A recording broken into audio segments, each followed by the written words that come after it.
How long does it take to build a very successful gym if you have the right advice? Well, Theresa Straight did it in just 17 months.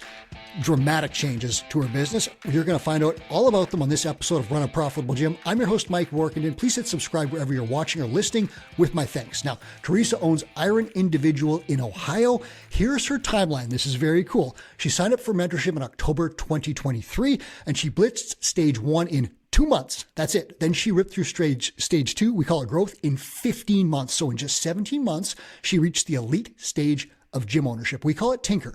In that stage, gym owners are making about $100,000 per year from their business or more, and they have systemized, stable, profitable businesses supporting them. That's the fun part of entrepreneurship, where they can now start exploring what's next. Now, I'm going to drop a link to a video in the show notes where Chris Cooper goes through all the stages of Two Brain Mentorship in detail. If you want to dig into that, that is the best resource for you. So Theresa, welcome to the show. I got to ask you this. Does it feel like you're in the cockpit of a rocket ship right now? 100%. And Yeah. Thank you so much for having me on the show. The way you explained that makes me sound way cooler than like what it is. But I think I probably did you a disservice, because like I said, Chris Cooper typed in, he's like, you got to talk to Theresa Straight. And when I started looking at what you'd accomplished, I'm like, whoa, we got to get her on the show. This is awesome. Yeah, I really do feel like the past year and a half has been something that I couldn't even fathom, let alone even think would have been an option for me when I first opened the gym. So yeah, so you've got the G-forces face pulled back and you're just like trying to hold on. I'm just holding on for the ride, praying that it goes right. All right. Well, I'm going to ask you some details here because I want to lay this out for listeners so that they get an idea of what you've accomplished here, because It's very cool. And we've talked about, Chris has said, the average two-brain gym owner with mentorship can get to about $100,000 income in 25 months. That's the average. Now, we've seen people do it in less than a year. We've seen people take longer. You beat the average, and we're going to find out about that. So you signed up for mentorship, reached Tinker stage in 17 months. Can you share some of the key metrics that change in your gym? Like, do you have any big numbers or stats that make this real for our listeners? Yeah. So when I first started Two Brain, I was averaging about 40 to 50 members, and that's now doubled. So I now have about 90 to 100 members, and that happened in probably closer to 13 to 14 months. Okay. My revenue has quadrupled. So we were averaging about $4,000 to $5,000 monthly, and now we're over 23 on a consistent basis. So it wasn't like a one-off. We've probably been averaging over 20 for about 5 months now, which has been awesome. And my ARM, so average revenue per member, has doubled as well. So it's been unreal. So double members, double ARM, 4 times revenue in 17 months. Yeah. Wow. I know. For your lifestyle and your personal lifestyle, I'm sure that has effects on that as well. Oh my gosh, big time. So I will say the first probably year of Two Brain, it was hard. You have to put in the work, you have to put in the time, you have to put in the energy. But at this point now, I'm hardly ever coaching on the floor. Almost all of my time is spent in growing my business as opposed to being the front end face of my business. I actually have staff members now, which wasn't a thing when I started Two Brain. So, which has allowed me to actually have a life, which has been kind of cool. Okay, because it took me about 7 years to find a life when I was a gym owner. You did it 17 months. So listeners, you just heard the stats. We're talking incredible stuff. Double up revenue, double up members, 4x or double up member totals, like client numbers, and then all this other great stuff. You have the numbers. Theresa just laid them out. So I'm going to dig into this and help you get the backstory now. So Theresa, how long have you owned a gym? Why did you sign up for mentorship? How are things going on your own? Give us what's the background story. Yeah. So we started Iron Individual 4 years ago. I did. My husband and I actually moved up from Columbus.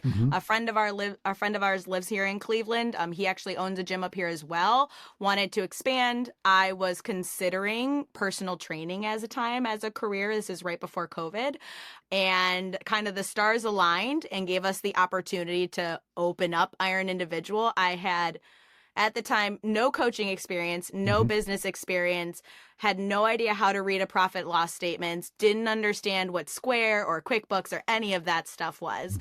And now fast forward 4 years, I have people that run that stuff for me, are we can go on vacations and the gym doesn't fall apart. I actually understand a lot of those things that I had no idea what those were in the beginning. And then really what happened probably, so this is right in 2023, that summer, I can remember telling my husband, like, there's got to be more. Like, I've been sitting in the same spot with my business for what seemed like a year and a half, the same members coming in and out, like people weren't staying as long, the revenue hadn't gone up. And I'm like, I don't think I'm doing anything wrong. I just don't think I'm doing it effectively. Because you were working hard, I guarantee it, right? Oh, I mean, at that point, I was probably still pulling 70, 80-hour work weeks. Yeah. Because I'm coaching. I've been there. Yeah, you're coaching 30, 40 hours a week on the floor, and then you have to handle social media and emails and marketing and events and client retention and all of these things. So I was working 70, 80 hours back then, burnt out, exhausted. I've already been doing it for 2 years, but I wasn't actually seeing the growth out of it. I was like, there's no way that I can be working 80 hours to be getting paid $2,000 a month and like barely breaking even. Like there's got to be something that I'm missing. And I actually had joined the Gym Owners United, which is right on. Yeah, Chris Cooper's public Facebook page. Fabulous. Loved it. Got me hooked. And I probably, like many, I asked for a lot of the freebies, looked into it, tried to do it on my own. It didn't work. Surprise, surprise. And Chris had posted something about the mentorship. So I remember messaging him. And about a week and a half later, I signed up. I said, something's got to be better than what I'm doing right now. And I already have that back to the wall kind of burn the ships mentality where like, this has got to work or else like we're going to be homeless kind of situation. And here we are 17 months later and our business is thriving and we're going to California in June for a week and a half and we're expecting our first baby in September. And I know that like everything will be fine. So the short answer is that you were working way too long. You signed up for mentorship, you did the right stuff, and now you're going on vacation and life is beautiful. Yeah. Yeah. Okay. I'm going to ask you a couple of long answer questions here. The first one here is there are people out there, and we know they're out there. They go in Gym Owners United, link in the show notes if you want to join that community, guys. They go in there and they get these guides, and we give away a ton of free information, and they get them. They see the stuff that works and they're just like, nothing really changes. So they collect these guides and they don't really take action. So why is that? And what motivated you to get out of that pattern and sign up? I think ultimately it came down with I was fed up. And I'm sure like we see a lot of this in our own clients. I was fed up with stuff not working. And I had exceeded my level of knowledge in knowing where stuff was the most effective. And something that really stuck out to me, Two Brain specifically, was like how data driven you guys were and knowing that I am the least kind of numbers person that you can find. I knew I needed to pay attention to those things, but had absolutely no idea what to even look at. So I think the biggest push getting out of that, like, let me just grab lead magnets and guides and freebie information was I was grabbing all of those things and I was trying to utilize all of those things, but as Chris and so many people in Two Brain, like shiny object syndrome, when you have 40 million things that you're trying to do all at once, I didn't have the knowledge or the ability to narrow down to what was going to be the most effective in the time frame that I needed it to be. And so that was something that like mentorship did offer, was somebody to tell me, ignore these 20 things, Theresa, you need to focus on these 3 things over the next 4 weeks. Once you do this, then we'll go to the next step. And I needed somebody to break it down for me and to tell me the specifics of X, Y, and Z. Okay, so we got stage 1 of mentorship. That's where we're teaching you. First, we're getting you some wins that's designed. Again, check that video in the show notes if you want to see Chris Cooper dig into this. You can actually do activities with him in that video. But stage 1, you're getting big wins. We're teaching you how to price and sell services, get some new clients, bring some people in, develop marketing, and just get some stability so you can step back. And then in the second part of that, we're going to help you stabilize and, systemize your business so that you can make it really run. And then in growth, we really hit the accelerator. Talk to me about stage 1. What big changes? Because you said there's a ton of stuff that you've got this gigantic list that you could do, and we're leading you through it. So what did you do in stage 1? But what big changes? So stage 1, my mentor and I, Eric Connor, love that man to death. He's a good dude. Yeah. Dude, he's a great dude. Shout out to him because he's my diehard through this first year. A California guy. So first thing we did was establish the on-ramp, which Yes. was a series of personal training sessions that new members would come in, and we would get them in with like some nutrition coaching and one-on-ones before we transitioned them to classes. So typically what I did was you had a free trial class and then you went straight into classes and people threw up or people left. I've had people walk out. So like, me too. I'm sure everybody has kind of been in that situation. So Mhm. developing that on-ramp was a huge kick to retention, because at that point members were locked in for 3 months, Yep. but they also saw progress fast and they had the accountability that they needed up front to stay motivated over those first few difficult months. But it also increased my ARM hugely, because all of a sudden members aren't paying. I mean, I was undercharging crazy. We were charging $125 for unlimited classes. So like members aren't paying that. They're paying $200, $300, $400, $500 for the first few months a month. And I'm like, well, that just made my ARM double, like pretty much spot on. And so like the clients are getting better results. So that's the first most important thing. You know, it's not like you're charging them more for nothing. They're getting better results. Then they're staying longer and they're increasing your ARM. So like this is a win for everybody. Yeah, it really was. And at this time, I was still the only coach on the floor. So I didn't have any staff members. So I was putting everybody through these on-ramping sessions. I was still coaching 24 classes a week. The second thing that we did was establish 90-day goal reviews. So every single client that comes in meets with me every 90 days and we talk about goals and we use the prescriptive model. So we're prescribing them exactly what they need, or even if it's not something they want to hear, I'm going to give you what I genuinely think is going to benefit you at the time in the space that you're in. And that has been something that we've carried through over the past 17 months and has been huge about upselling, getting referral members. I don't do any type of ads. So everything that I'm doing is also through referrals. So you've doubled your membership without ads and doubled your ARM without ads. Yes. Whoa. None. I tried it for about 24 hours, got really, really confused and shut it back down. And you can use it eventually. If you want to use it, it's there for you. But if you don't need it, why spend the money? If you're getting everything you want in referrals, away you go. You reach Tinker stage without ads. 100%. And I think that's been a huge thing, is just asking people. Like people are going to recommend their favorite restaurant to you. If somebody asks you like, hey, like what's your favorite steakhouse? You're going to tell them. Same concept. If I was like, hey, like, you're obviously lost 20 pounds, man. That's freaking awesome. Where do you go? And I get that information from somebody. It's been a win-win, which has been huge. So referrals has been everything. So those are probably the two biggest things that we added in. And that's designed, we put that in place in the mentorship program exactly for those reasons, get you those wins, get you a little bit of breathing room, because then you can start to, because you're still coaching all the time, you're doing all this work. Then you have to say, okay, how do I scale this up and get myself out of here? How do I work on the business? So talk about that. How did you get from that stage where you're doing all the stuff, you got a little bit of breathing room, and now you got to systemize and kind of make your business run a little bit on its own? What happened? Yeah. So January of last year, so January of 2024, after the first ramp up with Two Brain and all of that stuff, it was time for me to actually offload some of the classes. And I knew this was coming, where the transition from me being the face of the business versus the brand being the face of the business, I knew that transition had to happen. And that was the hardest transition I've made so far, because as we all know, people hate change. Like, and you got a big personality, so replacing that is tough. I do. Like, come on. So who would want to train with me?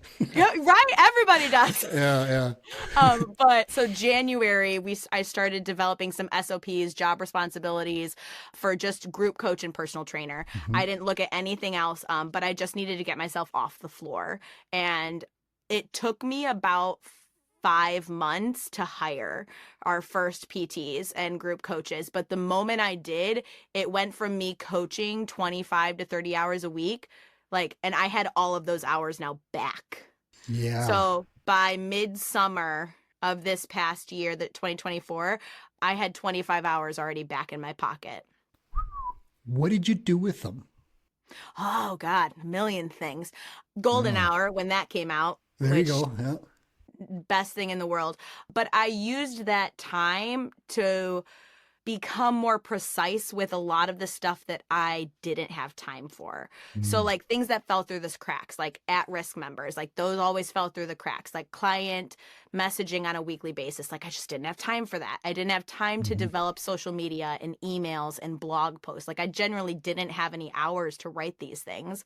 So all of those retention strategies that we use for members, or that I use for members now, welcome cards, birthday cards, anniversary shout outs, bright spots, all of those things that are now regular SOPs for our client success manager were non-existent. And that was a huge reason why our churn was a lot higher in the beginning. Because I didn't have the energy or the bandwidth to make those things happen. And it's so common. That's the hamster wheel, right? Because you get these clients.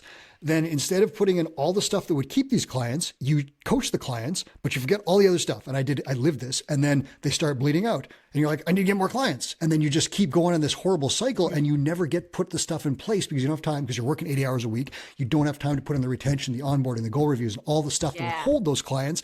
And it's just this horrible hamster wheel where, of course, your business isn't going to grow, right?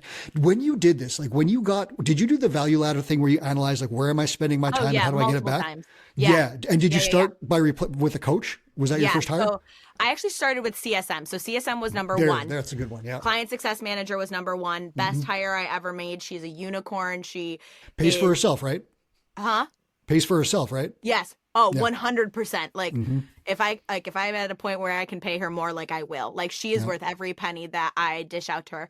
So client success manager was first, and then I got into group coaches, because group coaching is probably the next one, where ultimately, even though that's considered the service that we deliver, it's the one that is probably the more easily replaceable one. And that was the hardest for my members to swallow, was, but Theresa doesn't coach me. Like it's not the same. I was like, well, I'm not trying to replace me. And it was really hard for me mentally and emotionally to be okay with that. It's tough. That's tough. But I don't remember who says it, but like 80% of, what I do is 100% of perfect, or something like that. Like, and it's totally true. And my coaches are phenomenal, and they are great, knowledgeable, caring individuals that deliver such an amazing experience. And that's really all I can ask for. Okay. And Dan Martell said at our summit, I don't know if you were there last year. Yes, I was. 80% done. Yeah. 80% done by someone else. It's 100% freaking awesome. He used a different F-bomb in there, but that was the quote. And it's true. And if you can get rid of that, you don't have to be satisfied with 80%. You can bring them up to 100% eventually, but you get over that ego and say, I'm not the coach anymore. I'm the CEO business owner. My job is not to deliver the squats. My job is to build this business and teach other people to deliver the squats. Yeah. And it's a great thing. And you've obviously done that. So this is all happening in growth stage, right? Yeah. So this is all still in growth. And after Summit last year, which was mind-boggling for me, it was the coolest experience ever. Yeah. Like, equivalent to like you're trying to take like a drink from a fire hose. Like there was just so much awesome stuff that was like plummeted my way. And I made a goal for myself at Summit. I was like, I'm going to reach Tinker by next year. Whoa. So this was June. This was June of last year. Like, I'm going to make Tinker before Summit next year. Oh, you did. Like, Congrats. And I did, which is so freaking cool. But it took a lot to get here, but it's been a great ride. Okay. So in growth stage, what was the key there? Replacing yourself and allowing you the time to work on the business? Was that what it was? 100%. Yeah. So when you've got that going on now, Eric, you're working with your mentor and you're analyzing your business. So you're looking at the 2 dashboard and you've got all these different metrics, the key metrics. And you said you weren't a numbers person, but all of a sudden you've got these bar graphs saying like, this one's lagging, this one's up here. And Eric's saying, we need to work on this guy right here. Here is exactly what to do. Was that process, did that work for you? It was perfect. It's exactly what I needed. And it took a while for me to understand what those metrics were and really to figure out where to get them and what they meant and interpret them. But that's exactly what Eric did. And he started that kind of process from the get-go. Like from ramp up was like, this is what we need to prioritize. Like we need to get your members up, or we need to work on your ARM. A lot of it for me was EHR. So my effective hourly rate, because I was spending so much time on the floor, I was making like $3 an hour. That's a tough calculation to do. And it really hurt my soul. Yeah. But at this point, we're now over $60 an hour for me, which is just so EHR cool. from 3 to 60. Yeah. Oh man, that's funny. How cool is that to see that one move up? Wow.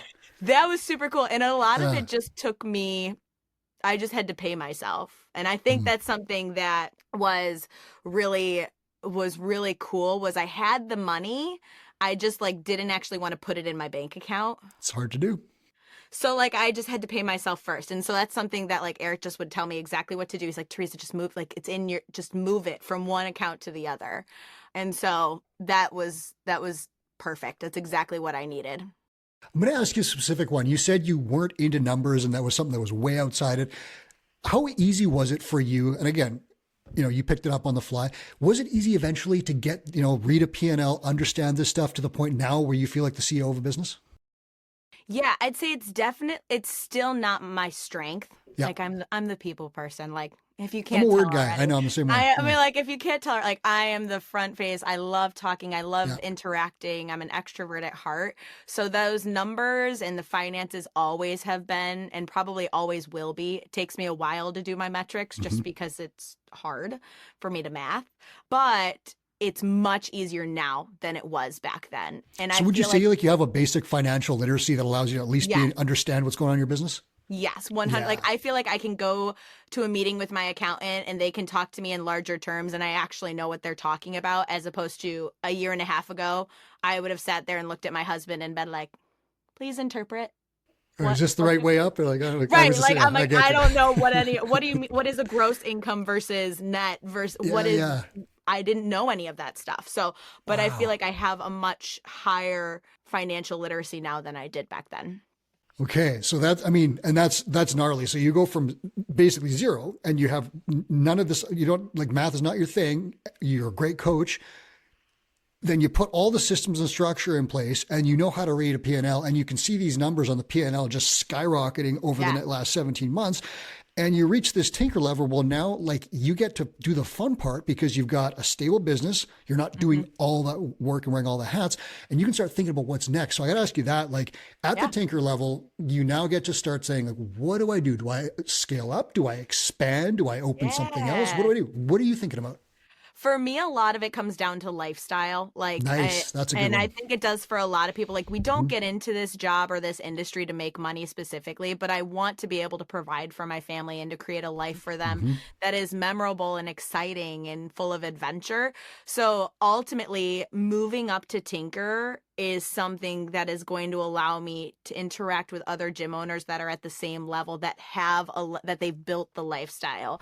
They can go on vacation without a whole lot of planning. They have somebody that, runs their day-to-day in the business, which right now is still me that runs a lot of the day-to-day. So like they have a GM or an operations manager that handles that stuff. So for me, a lot of it is scaling my current business to a point where I can step back, go on vacation for 3 weeks, and the gym still grow. It not just remains stagnant, but I leave and they're making money as opposed to having to rely on me to have those things happen. Yeah, and that's a really cool thing. That's where it's at.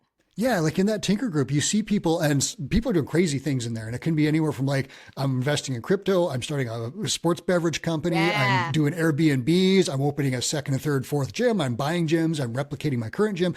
And then some people are like, I just want to make my current gym so great that I can just take a lot of time off and maybe I want to do something completely different. And it's like, just ride horses in the bush or something like that. Like that's available too. Great. That sounds great. But ultimately, like I'm still very new to Tinker. So where in this next year is going to be a crazy ride. So where this all leads, a year from now, 3 years from now, 5 years from now, like maybe we will want, my husband and I do want to buy another gym or invest in another company or take on Airbnb and investment properties. But like right now, I just want to like build the lifestyle with the current gym that I have and make that gym amazing and awesome. You've got the options. I'm going to ask you this. You mentioned this earlier, the golden hour. So this is Chris Cooper's concept of using 1 hour a day to grow your business with incredibly focused work. Can you tell me how that works for you?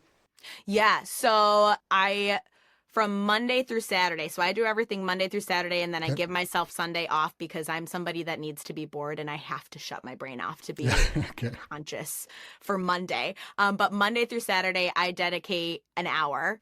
And sometimes it's an hour, sometimes it's 45 minutes, but depending on the day and how crazy busy I get. But the goal for that specific hour is to do something that's going to grow my business. So I'm not like returning messages or handling cancellations or managing at risk or, talking to clients on Facebook or whatever. Like I am reaching out to leads. I am planning social media. I am writing blog posts and emails. I am doing, weekly staff meetings with my member or my staff to help them develop and become better coaches or whatever it is. So that's 1 hour is like the time that I'm actually using to grow my business. And for me, I am not a morning person. That's I'm fair. a morning person. Some people are like, I'm up at 4:30 and I go and I do it. And I'm like, God, no, Theresa's going to be up at 7:30. I'll see you there. That's okay. Yeah. So I'm a mid-morning like productivity queen. Get me at this time, 10, 11 a.m. and I'm all yours. But that golden hour has been huge. And it doesn't always, the stuff that you do doesn't always have an ROI immediately.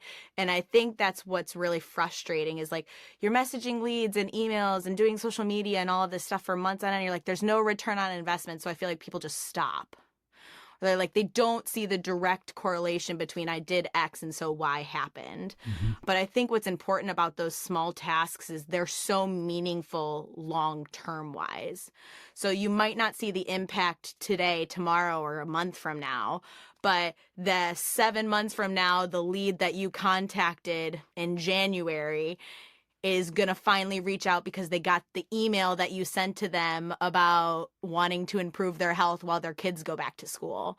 And all of a sudden you now made $400, $500, $600 on them the next day. So I think it's about the long-term game with that kind of stuff, but that's so important. Yeah, Chris talked about building entrepreneurial habits. That's what you're doing is every day you are doing something to grow the business. If you keep doing that, the boulder gets momentum and all of a sudden it just takes off on its own. I've talked to so many gym owners like you, like it literally works, but it doesn't work if you take a short-sighted view and say, I tried this for 4 days and it didn't work. Yeah, not going to work, right? If you keep doing it though, eventually you get that momentum and it's an incredible thing. And like your metrics speak for themselves. So I'm going to recap it for you listeners.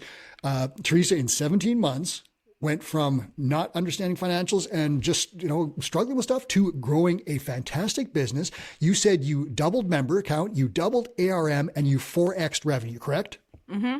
Yeah. Correct. So the question, here's the big one. How can a gym owner do what you've done? Oh God, that's a loaded question. Yeah. I think ultimately, like you just have to you just have to suck it up. You got to do the work and you have to get a mentor. Like people come to you because they need to lose weight and everything they tried on their own didn't work. The same concept, like we're human as well. Like you need to get yourself a mentor that's going to be able to direct you in the right direction.